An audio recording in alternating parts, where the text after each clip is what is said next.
Bom dia! Hoje eu vou te ensinar como é que a gente faz a pectina extraída da maçã. Para isso nós precisamos de uma maçã. Vou pegar essa mais linda de todas e vamos descascar essa maçã. A primeira coisa que se faz é colocar água para ferver. Então, acordou, a primeira coisa que você vai fazer é colocar uma panela com mais ou menos uns 2 litros de água para ferver.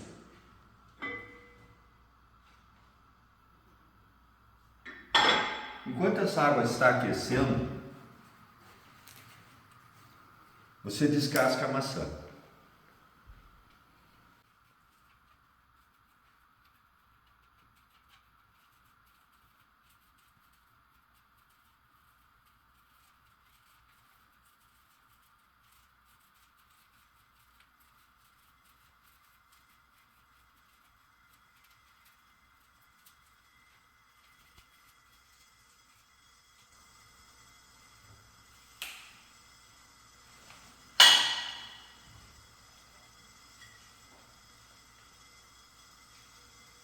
A água já em ebulição, está começando a ferver.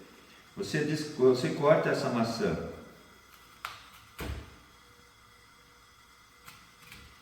em 8 pedaços.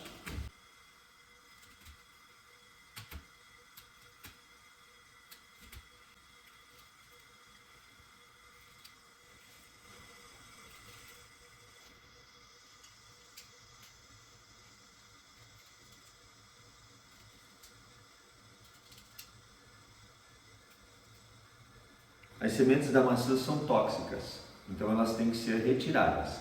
Você fica apenas com os pedacinhos bem limpos da maçã para que se possa extrair a melhor pectina que existe.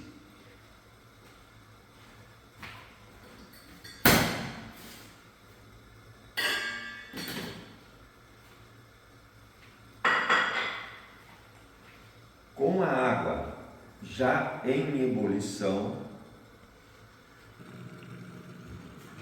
vamos colocar os pedacinhos. É bom usar uma concha para não se queimar com isso.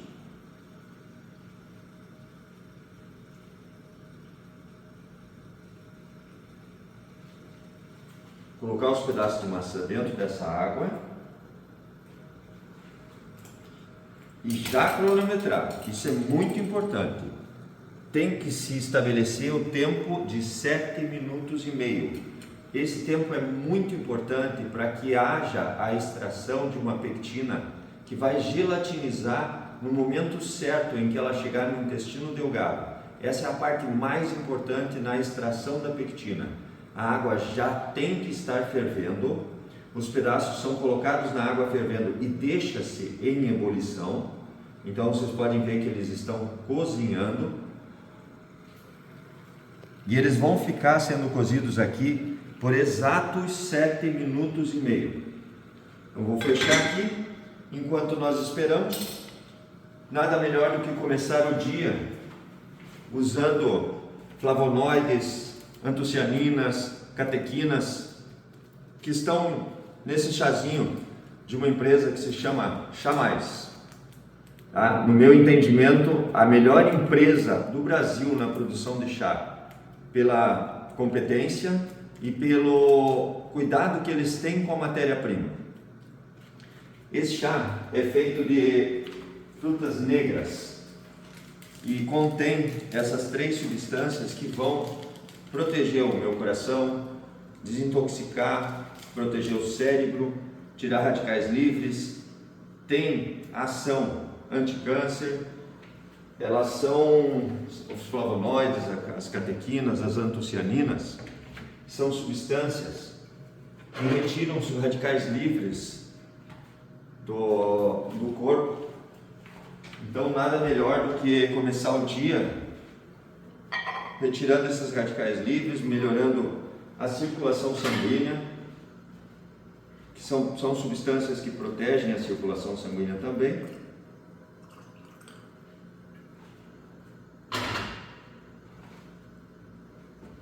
Enquanto aguardamos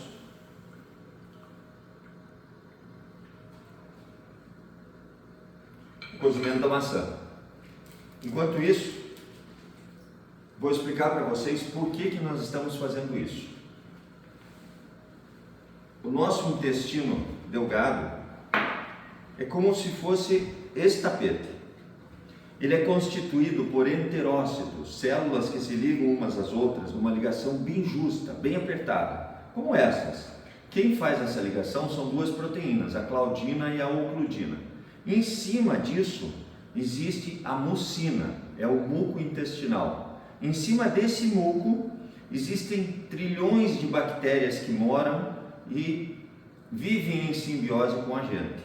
Aqui se forma um dos nossos sistemas imunológicos. É uma barreira química produzida por bactérias que, por se odiarem, elas formam colônias e uma não gosta da outra.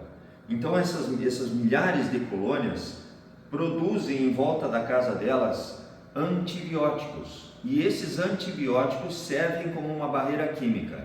Quando os alimentos passam por aqui, pelo intestino delgado, eles vão liberando seus nutrientes, aminoácidos, ácidos graxos, vitaminas, glicose, minerais, tudo vai passar através desse processo. Um processo químico, uma barreira química, feita por bactérias, que vai fazer com que micro-organismos vivos ou parcialmente vivos não consigam penetrar para dentro da corrente sanguínea, que fica do outro lado dessa pele, tá? E aí existe uma barreira física depois disso, que são os enterócitos. Então a filtragem ela vai acontecer para que não entrem substâncias ruins ou tóxicas para dentro do nosso sangue.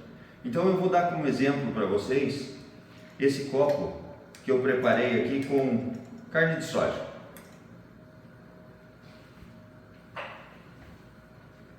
Funciona mais ou menos da seguinte forma: o alimento passa pelo intestino,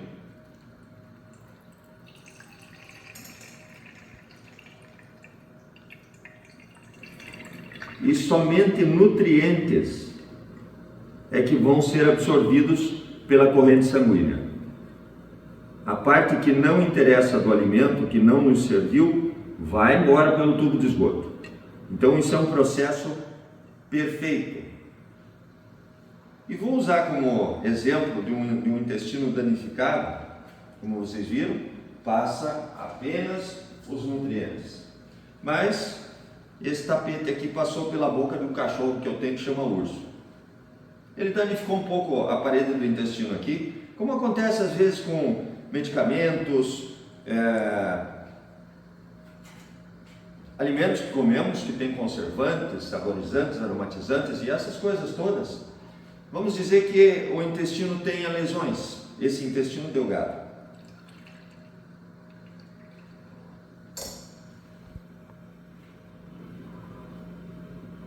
Frações de alimentos terão passado para dentro do nosso sangue. E essas frações de alimentos, frações de bactérias, frações de vírus e tudo mais, vão causar um ataque exagerado do sistema imunológico.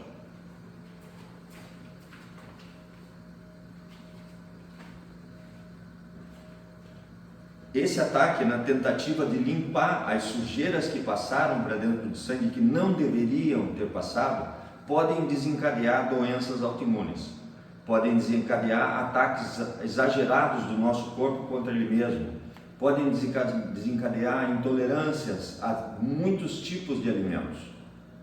Normalmente começa-se com uma proteína que se chama caseína. Por ser muito dura para ser quebrada, ela leva 6 horas para ser quebrada, transformada em aminoácidos, e essa proteína circula pelo intestino, acaba encontrando um furo desses e penetrando. E quando ela entrar para dentro do intestino, ela vai ser recebida pela imunoglobulina E, uma célula de defesa que ataca vírus, bactérias, micróbios, e que também cuida da parte aérea. Também está nos protegendo contra rinite, bronquite, otite, amidalite. Ela e a imunoglobulina A, que é a responsável por cuidar das mucosas, todas as peles externas e internas, e também das glândulas. Então a caseína entrou, passou, está dentro do sangue, ela vai ser atacada, vai desenvolver um ataque do sistema imunológico. Esse ataque, ele vai lesionar ainda mais a parede do intestino, porque essas substâncias acabam comendo claudina e ocludina, que são os ligantes. E aí, quando isso acontece, outras proteínas podem começar a vazar para dentro do intestino. Deu os 7 minutos e meio.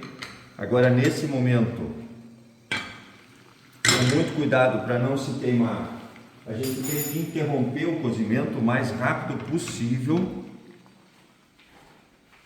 Então eu despejo num escorredor.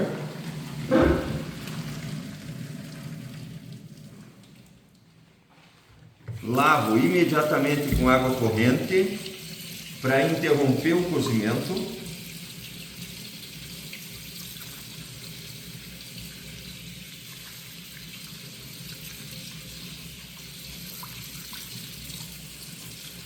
Como eu estava falando, o fato de lesionar as paredes do intestino delgado faz com que a pessoa comece a desenvolver intolerância a muitos tipos de alimentos. No começo a caseína, depois o glúten, depois a zeina, depois a albumina, a isoflavona e várias proteínas que vão acabar entrando para dentro e impossibilitando que essa pessoa siga uma vida mais tranquila, mais calma, podendo viver entre todos e comer o que todos comem. Cria-se muitas limitações. Eu entendo que Deus nos fez onívoros, e um onívoro é um animal que pode comer de tudo.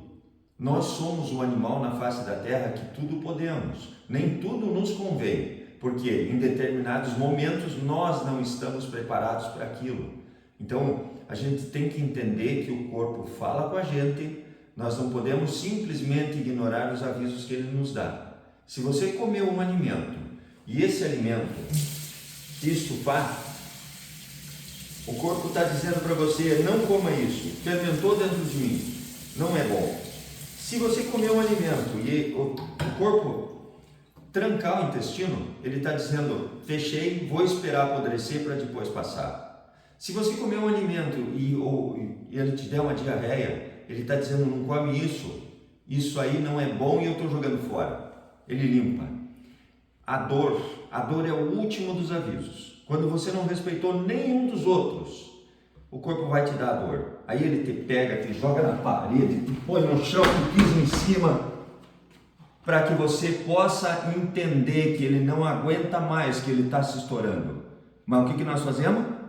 Vamos tomar um analgésico. É muito mais simples, né? Você toma um analgésico, passa a dor, é a pílulazinha mágica. Esse é o grande problema que temos. Nós queremos uma mágica. Nós não entendemos que tudo é lógica. Tudo acontece por um motivo. O corpo está avisando, o corpo está gritando, não está dando certo, está estufando. Seres humanos, nós seres humanos, não fomos feitos para estufamento. Nós não precisamos e não podemos ter gases dentro do intestino. Esses gases vão fazer um afastamento da parede da tripa e das fezes. Nós temos movimentos peristálticos, músculos que encostam nas fezes e empurram para que elas possam subir, descer e circular dentro de nós até a hora de serem jogadas fora. Quando se cria gases entre as tripas e as fezes, você perde esses movimentos, eles ficam nulos, então fezes empurram fezes. E aí as pessoas ficam com o intestino mais preso ou com diarreia, porque o corpo tem que juntar água dentro dele e jogar isso fora porque não está funcionando o movimento peristáltico. Então, prestar atenção no que o corpo fala, isso não quer dizer uma condenação, isso quer dizer que ele está dizendo para você, alguma coisa tem que ser feita diferente, tem que consertar isso, olha, tem um vazamento ali, vamos consertar isso. Eu sempre dou de exemplo o carro da gente. Se você acordar de manhã cedo e você chegou lá fora e deu uma olhada e o pneu está no chão, está vazio, o que você pensa? Opa, eu tenho que ir no posto e encher de ar. Ou você pensa, eu tenho que ir na borracharia e tirar o prego. O que nós fazemos com o remédio? Remediar, não é curar. Então, quando nós tomamos um remédio, nós estamos enchendo o pneu com ar. E não vai resolver nada, porque o furo continua.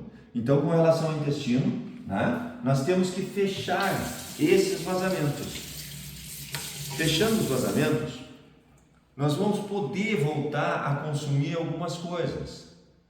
Muitas, como leite, por exemplo, não são saudáveis para o ser humano. Leite e trigo são altamente inflamatórios. Quer comer? Beleza, mas vai danificar de novo. Depois você conserta outra vez. Né? Então o que a gente seguiu? O próximo passo agora? O próximo passo é esmagar essa pectina. Agora nós já temos pectina. Já não é mais maçã. O que tinha de maçã aqui foi embora. Frutose, ácido málico, dextrose, sais minerais, tudo que tinha na maçã aqui, vitaminas, tudo isso foi fora.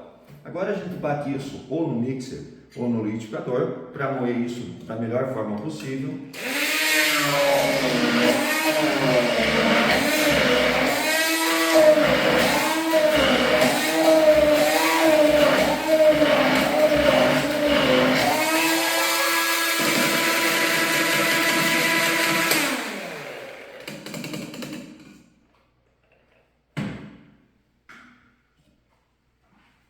Vamos colocar num pratinho para ficar bonitinho, né?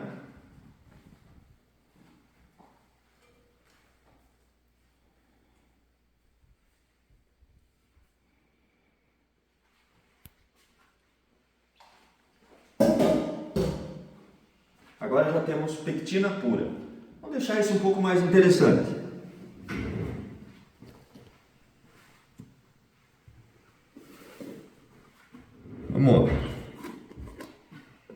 Vamos colocar um pouquinho de gengibre em pó. É um anti-inflamatório. Além de ser muito gostoso, dá um saborzinho picante. Um pouquinho de canela. Baixa níveis de açúcar no sangue. Excelente para quem tem diabetes. Melhora a corrente da circulação sanguínea. E é muito saborosa.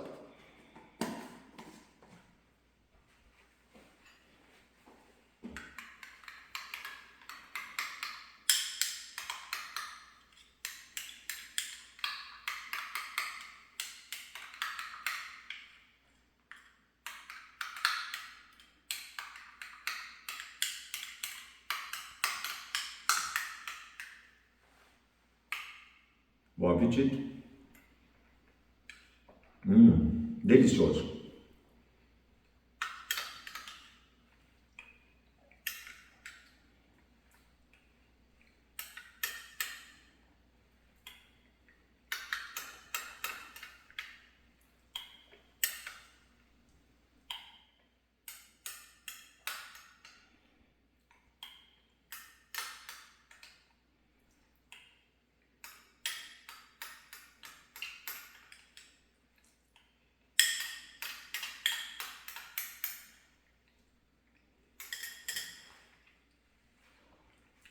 Essa tem que ser a primeira refeição do dia.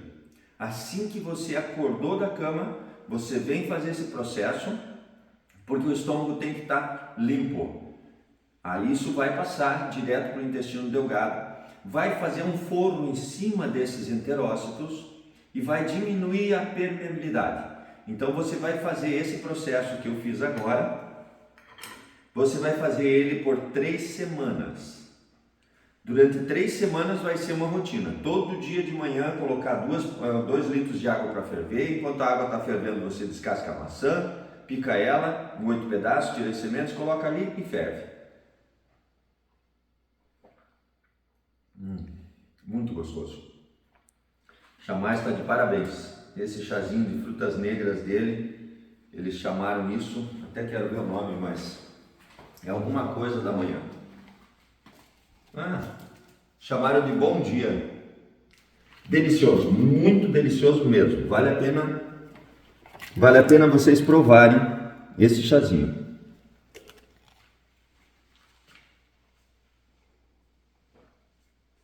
E além de delicioso, como eu disse para vocês, ele é funcional. Ele vai servir para proteger o coração, para melhorar a capacidade cerebral, para limpar a corrente sanguínea e serve como um anti-inflamatório também. Então tem uma infinidade de vantagens que tem nessas 3 substâncias. Depois de feito esse processo, Depois de 3 semanas fazendo isso, aí vocês vão poder recolocar as bactérias para morarem no intestino de vocês. A reposição da flora intestinal. Existem profissionais que recomendam que se tome lactobacilos quando se identifica uma falha, se identifica uma desbiose intestinal, já se entra com lactobacilos. Eu não sou totalmente contra, mas eu entendo que a lógica não é essa. Porque se você tiver permeabilidade alterada dentro do intestino delgado, se você tiver furos, se teu intestino passou pelo meu cachorro lá, o urso, e ele resolveu comer um pedacinho, né? Aí você coloca lactobacilos lá dentro, o que vai acontecer? Você vai se envenenar com bactérias, que teoricamente são boas, mas essas bactérias, elas vão acabar permeando para dentro do intestino, para dentro do sangue através do intestino. E aí elas vão ser combatidas pelas imunoglobulinas, que vão ficar nervosas e acabam atacando outras partes do corpo por consequência disso, né? Desse ataque constante, dessa entrada de seres vivos que não poderiam ter entrado. Então, antes de repor os probióticos, antes de se colocar bactérias para morarem dentro do intestino, primeiro conserta os furos. A pectina vai consertar esses furos, vai evitar que você se contamine. Depois disso, depois de 3 semanas, sim, aí você pode recolocar as bactérias. Aí eu já vou gravar um vídeo agora já em seguida, mostrando para vocês o momento certo e como é que se coloca bactérias dentro do intestino. Se gostou, me dá um like, passa para os amigos, faz um comentário, me pergunte alguma coisa ou faça comentários sugerindo um próximo vídeo, uma próxima gravação. Isso me ajuda muito a manter esse canal ativo. Valeu, minha gente. Muito obrigado.